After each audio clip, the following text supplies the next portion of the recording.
Hi,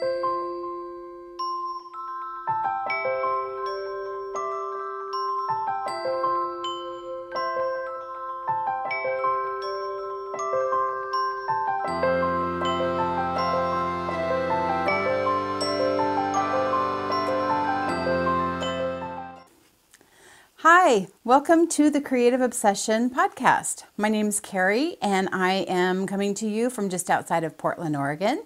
Today is episode 31. I always forget to say what episode it is. I don't know that it really matters. It's April 13th. It's a Thursday, 2017, and thank you for joining me. I appreciate that you're here and spending a little bit of time with me with my little creative adventures. This is a show about quilting and knitting and craftiness and some crochet and whatever else.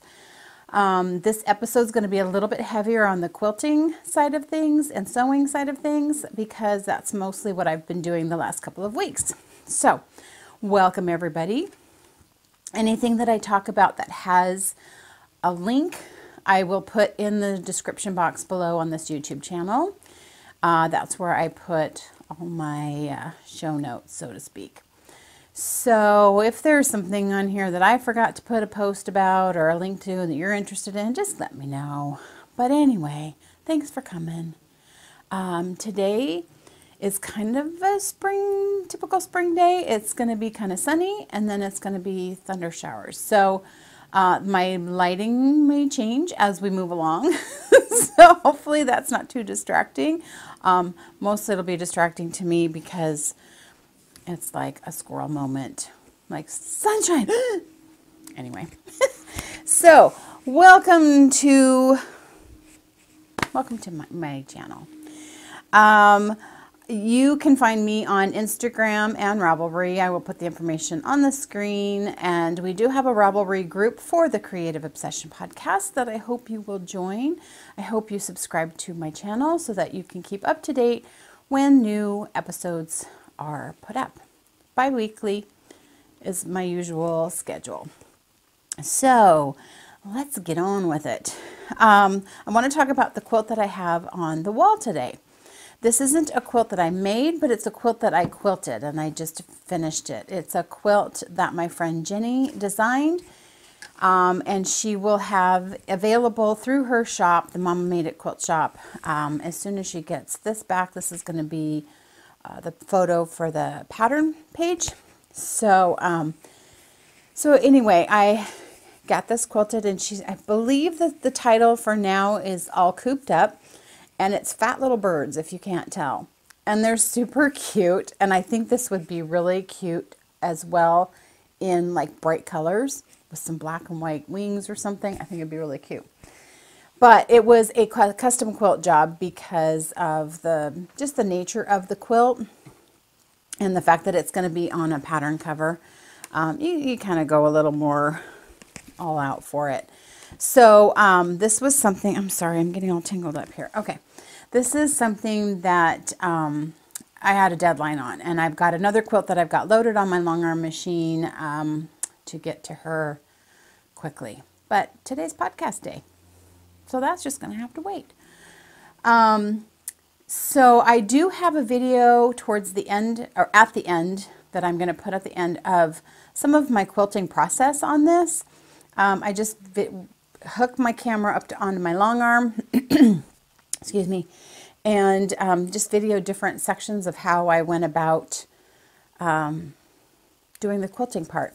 So for those of you that don't know, I have a long arm quilting machine. I used to long arm quilt as a business for 11 years, and a couple years ago retired from that, and now my only long arm quilting is for myself or for my friend who owns the Momma Made It Quilt Shop.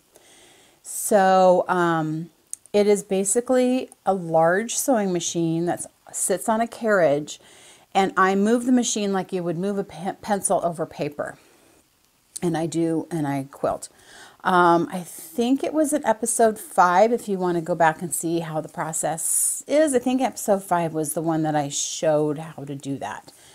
And then you'll see at the end of the video how it works. But I wanted to kind of talk about some of that. when I approached this quilt, and with any quilt that's like this where I'm going to be doing some custom stitches on, and custom meaning that I'm quilting specifically to the piecing of the quilt. A lot of times, especially with her quilts, a lot of them are busy enough that you're not going to really see the quilting, but the quilting is necessary to hold all 3 layers together. You've got the quilt top, the batting, and then the backing. And so you need stitching that holds that all together. And so a lot of times I can just do a pantograph, which basically I just follow a design that's on a piece of paper, kind of follow with the laser light.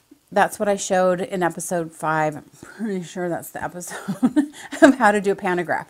So most of my quilting recently has been that type of quilting. But with this quilt, I got to do some custom quilting on. This is the type of quilting I used to do all the time. It's labor intensive. It's difficult on your body because of the fact that you have to sit or stand kind of hunched over your machine and moving your machine around. So it was hard to do every day, and I'm glad I don't do it every day. But every once in a while, it's kind of fun to play on a quilt and do it on something like this. It's not a very big quilt. I think it's like a 46-inch square, and so it was fun. So the way I start with something like this, and I hope you can see it. I'm not really sure that you can. I want to make sure I get this facing the right way so I don't get it on me. Okay, so I have this piece of plexiglass, and it's just, I don't know, 16-inch square or something like that. Maybe it's a little bigger. And I put some tape around the edge so I can see where the edge of my plexiglass is. And then I lay this down on the quilt top. And the reason why you put the tape on the edge so that you can definitely see the edges is because it's clear. And if you're busy drawing on it, you might go off the edge and actually draw on the quilt, which would be really bad.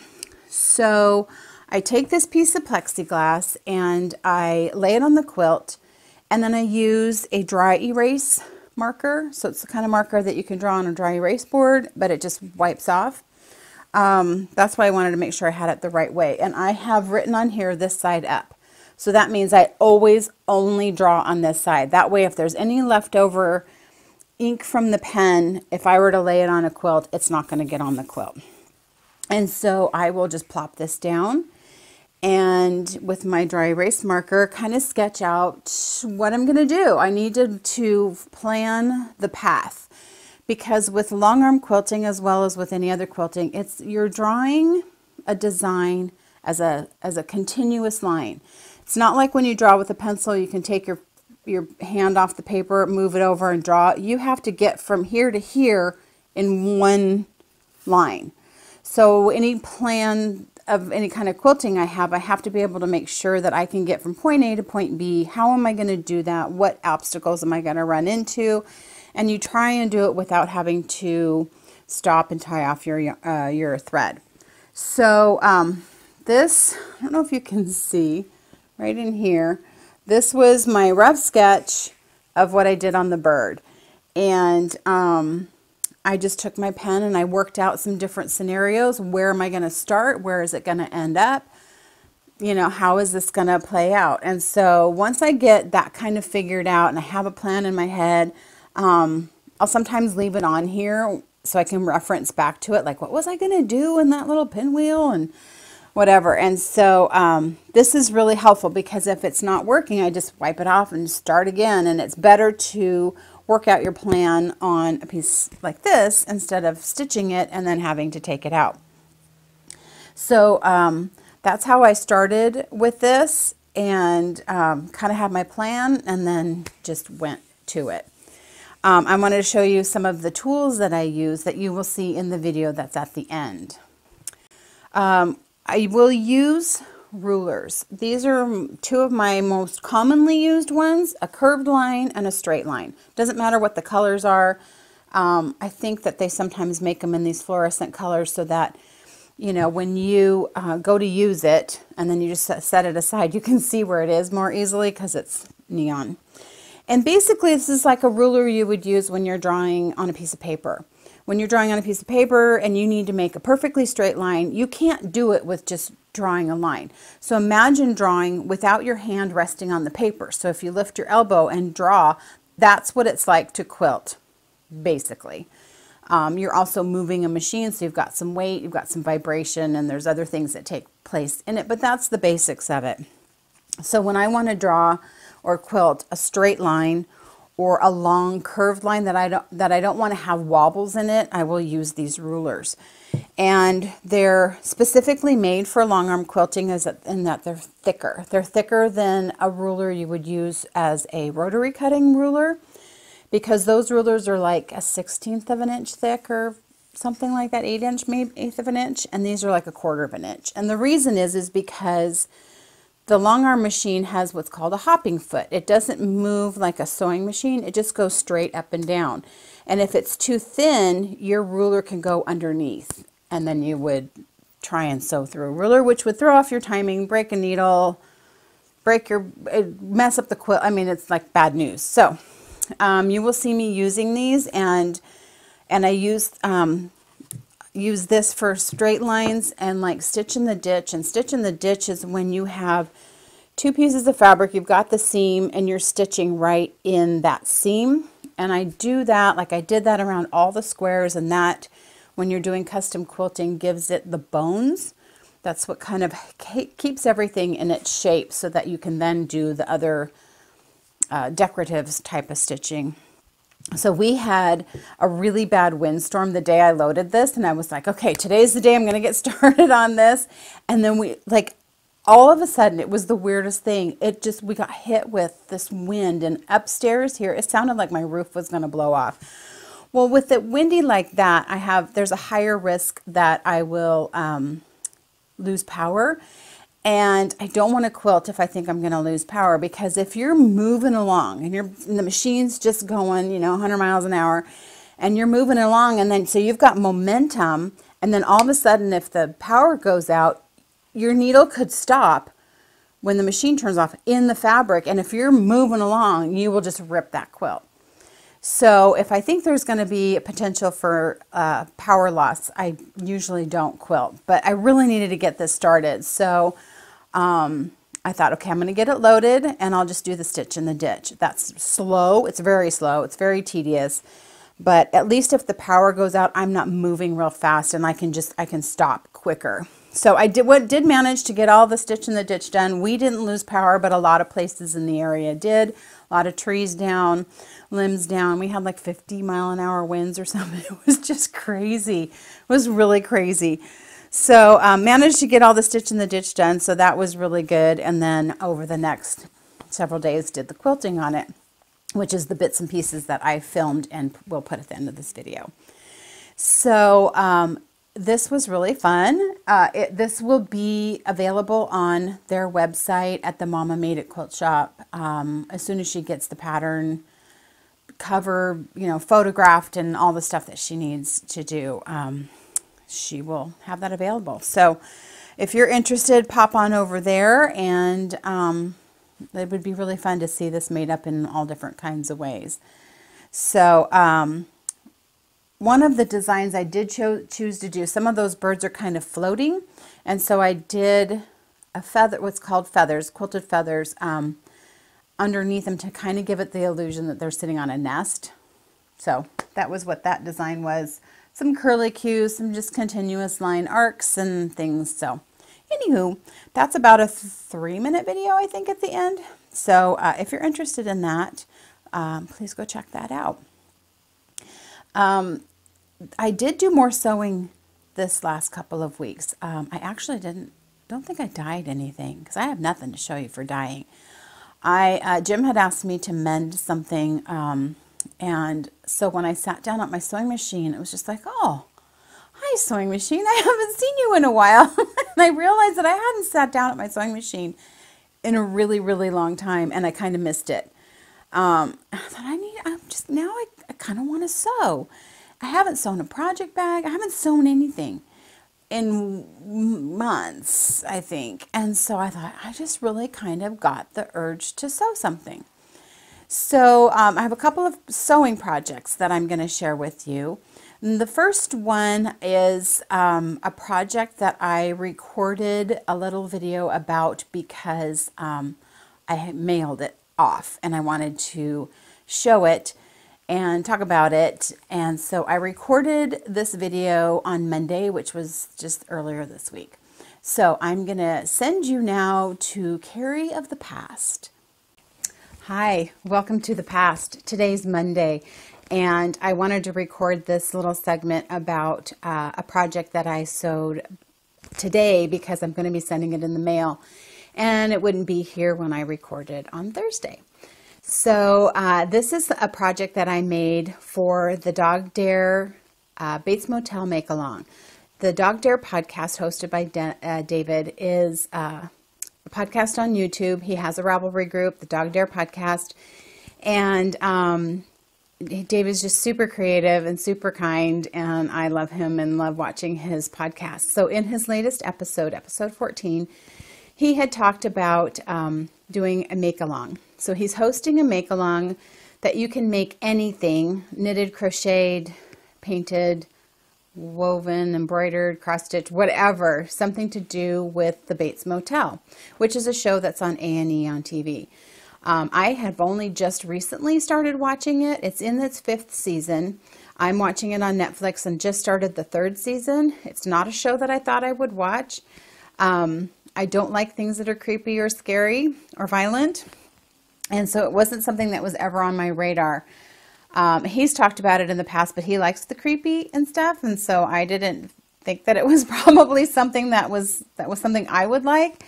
But then Sue of the Legacy Knits podcast was talking about it and how much she loved it and the fact that it was hard to get through the first episode of the 1st season, but then after that, it was just so good. And I thought, okay, if Sue can watch it, I think I can handle it. So let me check this out. So I started watching it, immediately got sucked into it. Yes, the first episode is really tough to watch, but once you get past that, it's just so well done.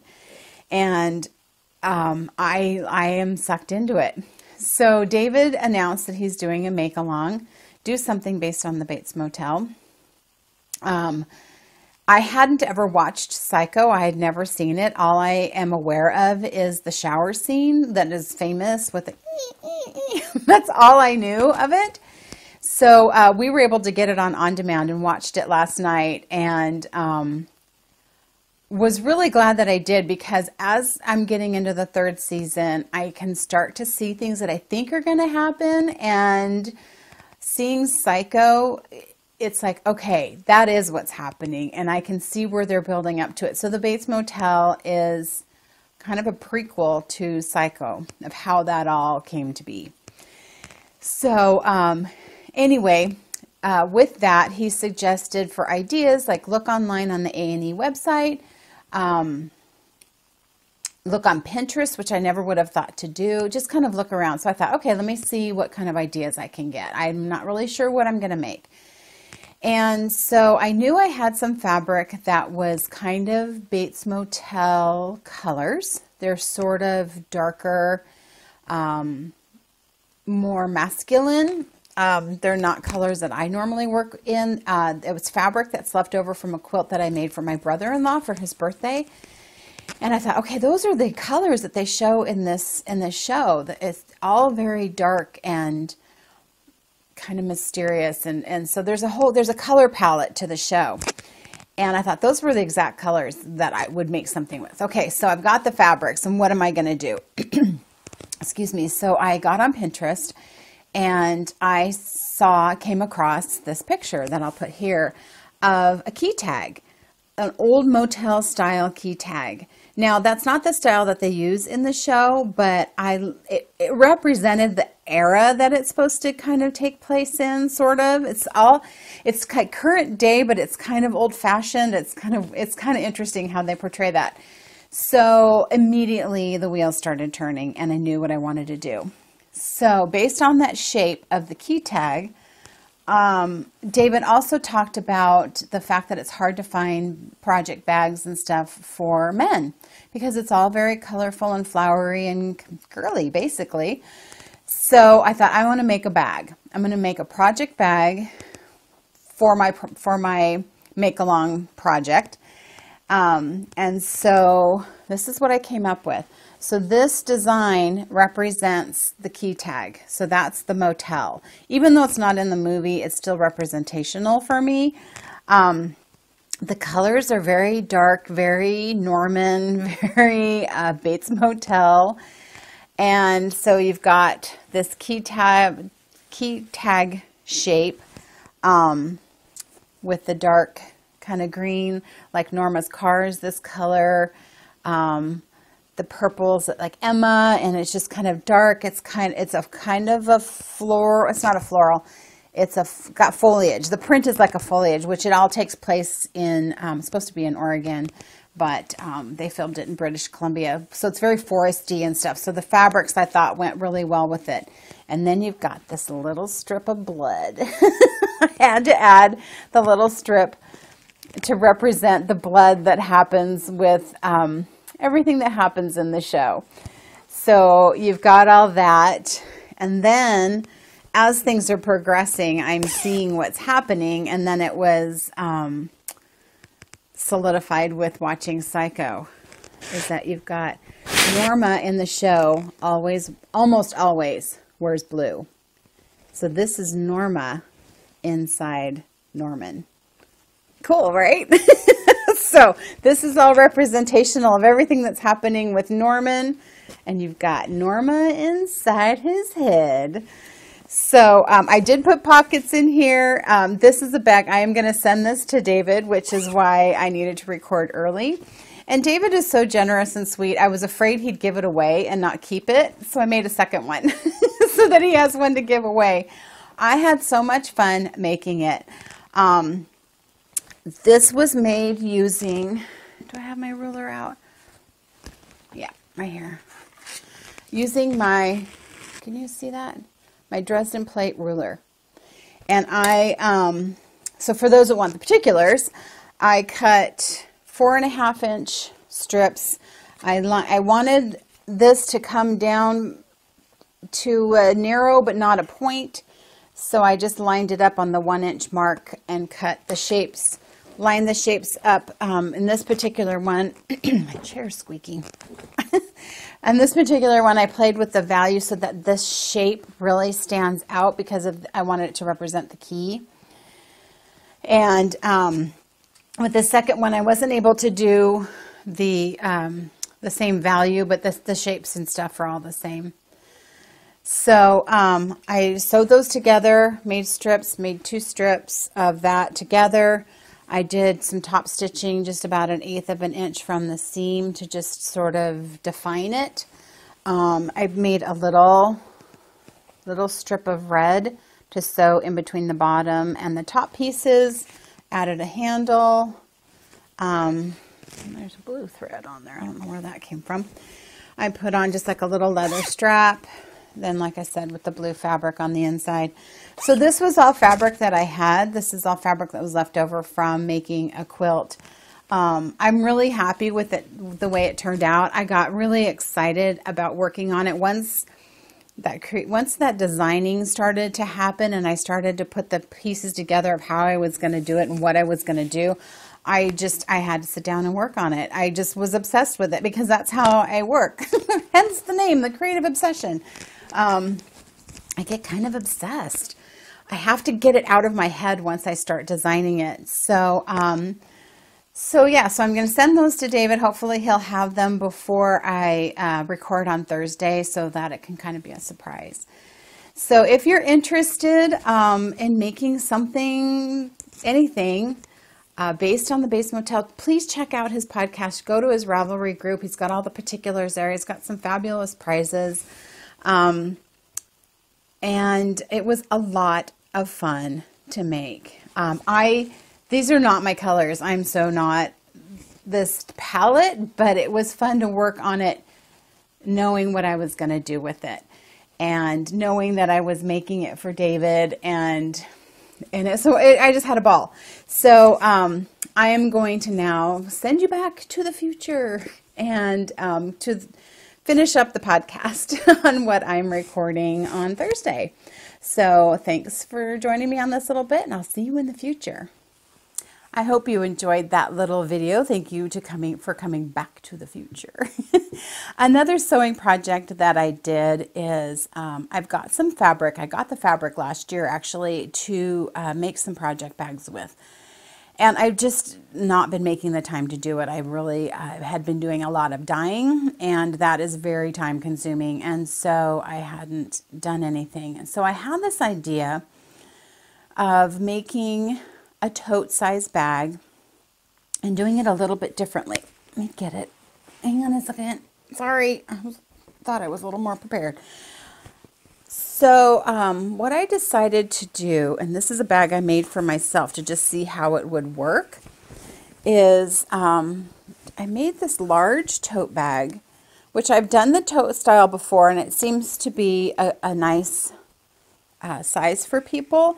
And my thought is I'm going to go into camping season. For me, I do a lot of camping during the summer, and I like to take my knitting for when we're just sitting around in camp. And so I'll set my bag in the dirt on the ground. And so I made it with a vinyl bottom. And I wasn't sure how this was going to work up, and it actually worked up really well. This is a pretty large size bag. I was able to fit a couple of good size project bags in here when I went and met up with my buddies at Dublin Bay. It's got 3 snaps. I have shown this before, this style. It's got 3 snaps so that you can, if you need yarn management, because you're doing a multi-skein project, you can pull it out. So this was just a lot of fun, and it was just like working out the design, working out how to work with the vinyl, because you can't press vinyl, you can't iron it, and so you're needing to iron the fabric but not iron the vinyl. But I think I managed to do pretty well. I love this bag. I do really like the size. And so I'm thinking the fabric that I have to make bags for this summer, I'll make in this size. Maybe not quite as wide.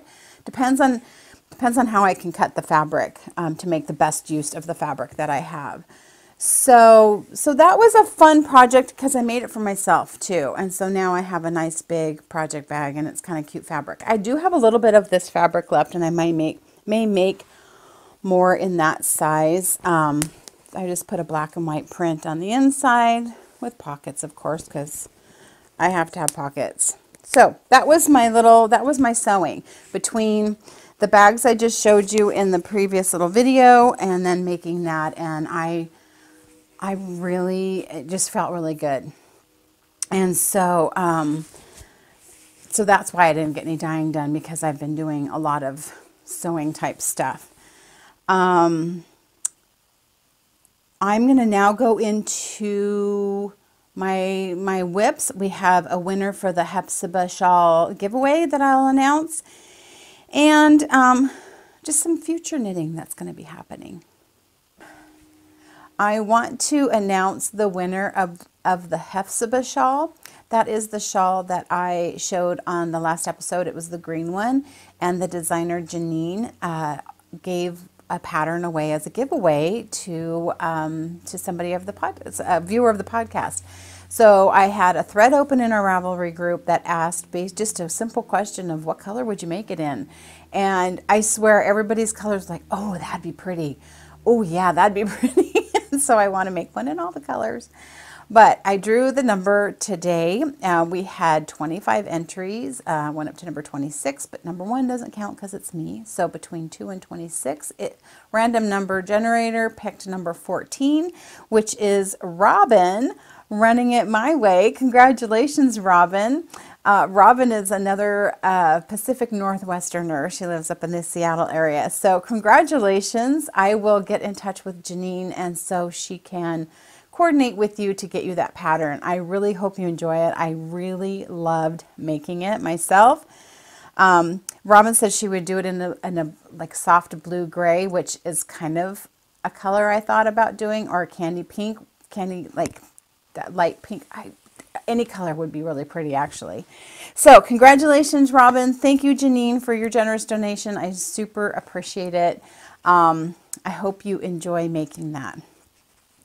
Another thing that we've got going in the Ravelry group is a knit along, and it's the Springtime Single Skein Shawl Cow.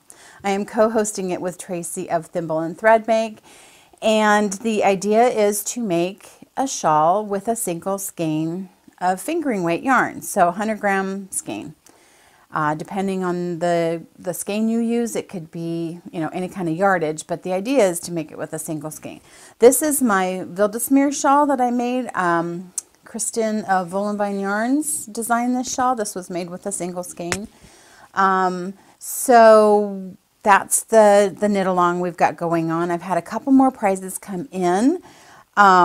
Marsha, who is Fairy Little, she's designed the Stargazer shawl, which is the shawl I am making for the cow, and I'll show that here in a little bit. So she has donated a copy of her pattern. Anka Mutea has also offered a pattern of hers. She has 3 patterns available that use a single skein of fingering weight yarn that are really nice looking patterns, and so she's donated a pattern as well. And then I also got Lee, who is Woolly Bags. Lee, where's your card? There it is. So she is Woolly Bags. And when you look up Woolly Bags, it's W-O-O-L-L-Y. So it's 2 L's. So she donated a drawstring bag. It's got cute little floral sheep on it with a really pretty blue interior drawstring bag, which is perfect for a single skein of anything, socks, shawl, anything. So thank you, Lee, for donating the bag. Please check her shop out if you are in the market for bags. She also makes DPN holders, which I use one in my projects. So thank you to those who have donated. I really appreciate it. I would love to see progress pictures of what you're working on. You can use the hashtag SSSSCal, which stands for Springtime Shawl, Single Skein Shawl. I don't know. It stands for something. It works. So anyway, I would love to see progress. So I post in it. I will show you now what my shawl is looking like. As I had mentioned last episode, I am going to be making mine using a sock blank. And I have knitted from sock blanks before, but I've only knitted socks with them. And I happened to knit, I had happened to get a double-stranded sock blank to knit socks with, which you can do your 2 at a time socks, but it wasn't my preferred method, so I haven't tried it since then. So I, at the time, was waiting for my needles to show up, which ended up showing up that same afternoon. So I'm knitting these with my ChowGoo size 2 lace needles. I really like these. I like the cable. The cable is very nice and flexible without being kinked. It's got a really nice point on it. These have been really nice needles to work with. This is the sock blank I'm using, which I showed in the last episode. And it's been really fun to see how this is knitting up. So this is where I'm at so far. I just love how the colors are coming out. And I got this little bit of pooling right here when I was in that section, which I really love. Now this will block out and be more airy. For one, I'm knitting them on a size 2 and knitting with a sock blank because it's got this kink in it. Your knit before you, your fabric before you block it looks a little bit more scrunched up. But once this gets blocked out, it's got some really neat texture. It took me a little bit to get adjusted to all of the components that are going into this. The stitch that makes this is not hard, but you're slipping a stitch over a couple of stitches, and these needles are pretty slick, and so I kept dropping stitches. And it was just a matter of getting used to these needles, getting used to the stitch, as well as doing it with springy yarn. Once I got used to it, because I wasn't coming up with the right stitch count, and I had to tink back, and that's not easy when you've got these kind of stitches. But then once I finally, everything started to kind of get in line with each other, it was going a lot smoother. And so now it's been pretty smooth sailing. So So that's the pattern that I'm using from Marsha Ibuki, and it's called Stargazer, and this is the pattern that she donated, which is very thoughtful of her. So that's going really well. Another project I'm working on, which is not part of this cowl, but I'm working on a pair of socks, and I need to show you some things about these socks. Let me clear the deck here. Okay, so I'm trying to do a pair of socks a month, which, if you're like Christy from the Relatively Crafty podcast, she knits like 10 socks a month. I do good if I can get a pair done. So there's pressure. So I decided for this month I was going to do the Ugly Duckling socks. That's what the pattern is called. It's a free pattern on Ravelry. It is by Karen Ada Designs. So you can find it there. It is mosaic knitting, which I had never done before. So it uses 2 different colors. And so these are my yarns. It was going really well. Okay, now it's going to look like a tangled mess because I've got these 2 strands. Okay, so started cuff down. Let's just tuck those in there and pretend they're not there for now. So the pattern calls for you to cast on 68 stitches on a size 2.75 millimeter needle. And my normal sock that fits me is 64 stitches on a 2.25. So I thought, wow, that's like 2 sizes of needles up and 4 additional stitches. This is going to be huge. So I decided I'm going to go up a needle size and do... How many stitches did I do? I think I did the 68 stitches, but just up 1 needle size, something like that. And so I'm like, okay, you know, you start with the ribbing, and I'm like, this is pretty stretchy. So I hope this isn't going to be baggy, you know, and I start knitting, and it's really fun to knit. I'm actually enjoying the process of knitting these. And so I got like this far, and I tried it on. I'm like, yeah, that feels like it's going to slip over my foot. And I got about this far. I'm like, it's a little snug, but I think it's going to slip over my foot. I got all the way to where I was going to turn the heel. So I had done the whole leg. And I thought, let me double check now that I've got more knitting done to see if it will slip over my foot. And I couldn't get it on. It was so tight. And I forced it on my foot, which, why? If you have to work at it that hard, you're not going to wear them. So I got them on, and they're nice when they're around my leg. But I couldn't get them off. They were so tight, I could barely get them off. Managed to squeeze them off, and I thought, crap, that's just not going to work. So I had to rip back all of this, just ripped it out back to the cuff. I think I did 60, I don't remember. So whatever stitch count I did, I then added 4 more stitches to what I had on the ribbing. And kept the same needle size because I don't have 2.75. So I kept the same needle size but went up 4 stitches. Re-knit everything. And I'm like, all right, this is going to be okay. I can do this. I am liking the design. I like the colors. They are a tiny bit thicker just because of the way that you're doing slip stitches and stuff. And so I'm like, I'm all cool. So then I get to the heel again. And the heel calls for a short row heel. And I knew that wasn't going to work for me. So what I decided to do was, it took me a little, I started to do the short row heel, and I thought they're already a little snug in the fact that they don't have as much stretch as your normal socks do. So I'm like, that's where I have issues, is in this section for my foot. I think I'm just going to do the heel flap. So in the pattern, it has you increase another couple of stitches for the heel. And I thought, yeah, I think I might need that because that's where I get tight, is across my instep and stuff. So I added a couple of stitches, did a typical heel flap, which, it looks great, but it's huge. I don't know why, but it's so big. It like comes up halfway to my ankle bone. I'm like, well, that's ugly. I don't like that. And then you just start doing striping on the bottom. And I'm really liking that a lot. But because this is just in stockinette, you get a lot more stretch. So now I'm feeling like because I added stitches, which you then decrease, but it takes you longer to decrease them because that's another couple more rows and everything.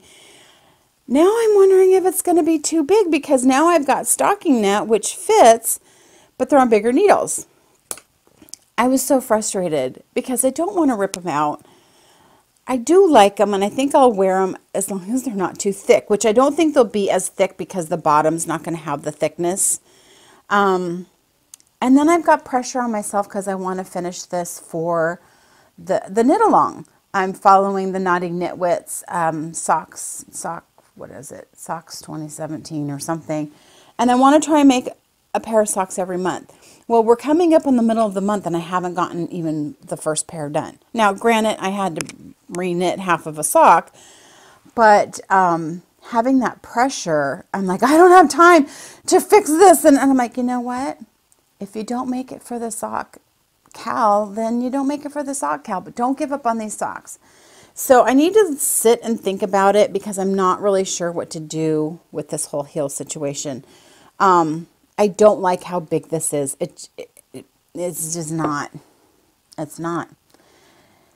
So I may have to rip back to the heel, start the heel over again.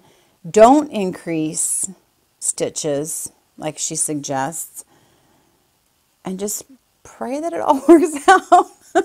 But I do like this, and I may do this in another pair of socks down the road where you take a solid color and then a variegated color and just stripe them on your own and carry the yarn up the side. So my ugly duckling socks are not turning into a swan yet. They're working on it. It is a really easy pattern to do, and I'm just having difficulties. And then it frustrates me because I know my vanilla socks fit me, and I know that my 3x1 ribbed socks fit me really well. And anytime I stray from that, I run into problems. And it's frustrating because socks are kind of that mindless, like I know I can just grab it, not think about it, and just get into the zone, and you whip along. So now I'm like, I've got this going. I even wound up some other yarn, like, screw it, I'm just going to do a different pair of socks. I decided to set it aside for a moment to think about this. Went to my room, had a little pout. No. So that's where I'm at with my socks. In the least, I need to rip back to the heel, I think. Start that over. And maybe put them aside and finish them someday. But then I'm afraid I won't ever finish them because it's not going to be something I'm going to look forward to picking up.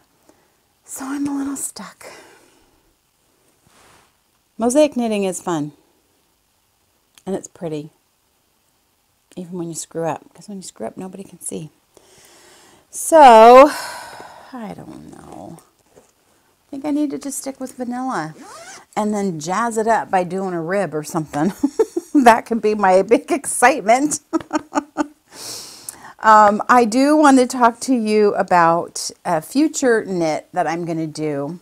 And I'm getting inspired by knit along, but I'm hesitant to actually like officially join the knit along because I think that puts pressure on me. Like I have to work on that because it's part of the knit along and I have to finish it.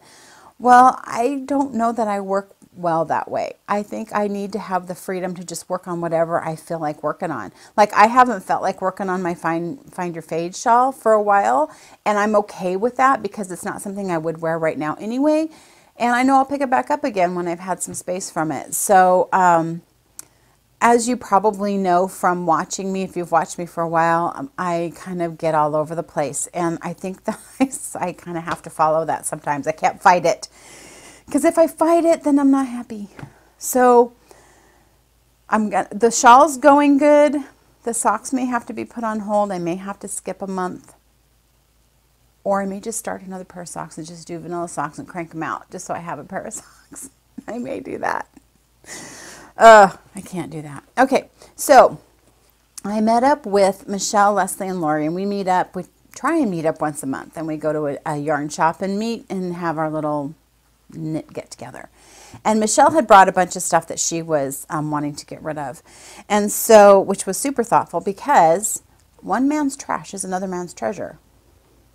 Just so you know. So she had a bunch of skeins of this bamboo pop from Universal Yarn.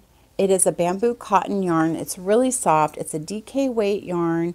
It seems kind of more like sport weight to me, but it says it's DK. Maybe it is sport. How did I figure out it was DK? I don't know. Maybe I need to rethink this. But I have enough yardage, because she gave me 5 balls. I have enough yardage that I could make a sweater. So I started looking for like a summertime lightweight sweater. And I thought, that's the kind of sweater that might be good to try. For one, I didn't have to purchase the yarn. And it would probably be something that I would wear in the winter. Like, this is just a cotton sweater. This is what I wear in the winter. This is how warm I get. So I started looking, and I found a sweater that I'm thinking of making. So you sweater makers out there, take a look and let me know if this is like something that would be good for a first-time sweater. And it's called Sunshine Coast by Heidi Kermeyer. It's a top-down seamless knit A-line. Yeah, I need an A-frame. Oh my goodness. So it's an A-line style, which I think the style will work for me. And just lightweight. This, from reviews I've read on this, has really good drape and stuff. And so I thought this might be a really nice sweater. So Christy over at the Relatively Crafty podcast is joining up with another podcaster, and I can't remember who it is, but they're going to be doing a summer garment kind of knit along. Starts May 1st, goes to June 15th. Now, I don't know if I'm going to be in that time frame, because I've never knit a sweater before. And as we just talked about a second ago, I'm kind of all over the place. But I'm going to try. It's at least inspiring me to try it. And so, what do you think? Does anybody have experience with this yarn? Bamboo pop? Is it a good yarn to make something with? It says it's a number 3. I think that's DK. Number 3, size 4 needles. You get 20 stitches and 26 rows.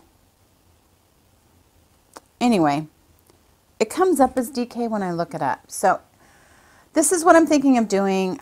If you have any input in it, let me know, because and then I have to do a gauge swatch. So, okay, a question I have about gauge swatching, because I've never really done one. I just sort of go for it, which is probably part of my problem. But, so you knit a swatch in whatever pattern. So this is just going to be a stockinette sweater. And then I know things are different when they block. So, but I don't want to use up yarn in a swatch that I could have in my sweater. So do you leave it attached? Do you like knit your square and wet it and block it and then leave it attached, and then if all works out, you just rip that out and use it? Do you cut it and just hope that you have enough yardage afterwards, that if you need that yardage, you rip it out? I don't know. I don't know what to do. I figure when the sweater's, when I wear it, I'm not going to block it. I'll lay it out flat to dry. So that's about all this would have to it. It's not going to be like pinned out or anything, because it's cotton and bamboo. So I don't know, any of that help would be, I would appreciate it a lot. I want to now go into some books that I've been reading or listening to. I started a thread on the Ravelry group about book recommendations, for not just for me, but to just put in some recommendations of things that you've read or could recommend to people and have a little discussion about it. One of the books that was mentioned is a book called A Man Called Oive, and I don't remember the author. I'll put it there. And I started reading it. It's a slow read for me, because like I had said, I will start reading it before I go to, when I go to bed, to try and shut my brain off. And I only make it through half a chapter and I fall asleep. So it's slow, but I'm really enjoying it. I really love the character. He's this old curmudgeon guy, but you kind of love him anyway. And so it's a really sweet story. Another book that I listened to, I got it on audiobook through my library. And it's a book by Elizabeth Gilbert called Big Magic, Living a Creative Life. And I thought, this is interesting. Elizabeth Gilbert is the one that wrote Eat, Pray, Love, which I did like that book. And so I got it on audiobook, which I thought that's mostly how I have to read books, because like I listened to it while I quilted. I listened to it when I was on a walk and, you know, that kind of thing. And I loved it. I want to listen to it again, actually. And she just talks about kind of like how inspiration comes to you, how you should react to it, and just doing things in a creative way, which I do. My life revolves around that. If I don't create every day, even if it's just sitting and knitting on some socks, I don't feel right. It just feels, I feel antsy. So my brain's always creating I've got to be doing something. So anyway, it was really a really good read. It was a really good listen. Elizabeth Gilbert narrates it. So I always love when the author actually narrates the audiobook, because they tell the story the way they want their story to be told, because they're the ones that wrote it. So I really, really recommend it to anybody that is creative, which if you're watching this, you are, because you knit, you crochet, you sew, you quilt, whatever you do, that's creative. Even if it's photography or painting or anything. I just really enjoyed it. Highly recommend it. So that's my book review for now. I want to go into, I have a couple of new yarns that I purchased. When I was at Dublin Bay, I just picked up some Cascades 220 Superwash. I'm going to make the Simple House slippers. Leslie had made them and said how comfy and wonderful they are, and they're fast knit. So I just got some inexpensive yarn to do that with, because I want to be able to they're slippers. I want to be able to throw them in the wash. I don't want to have to worry about them.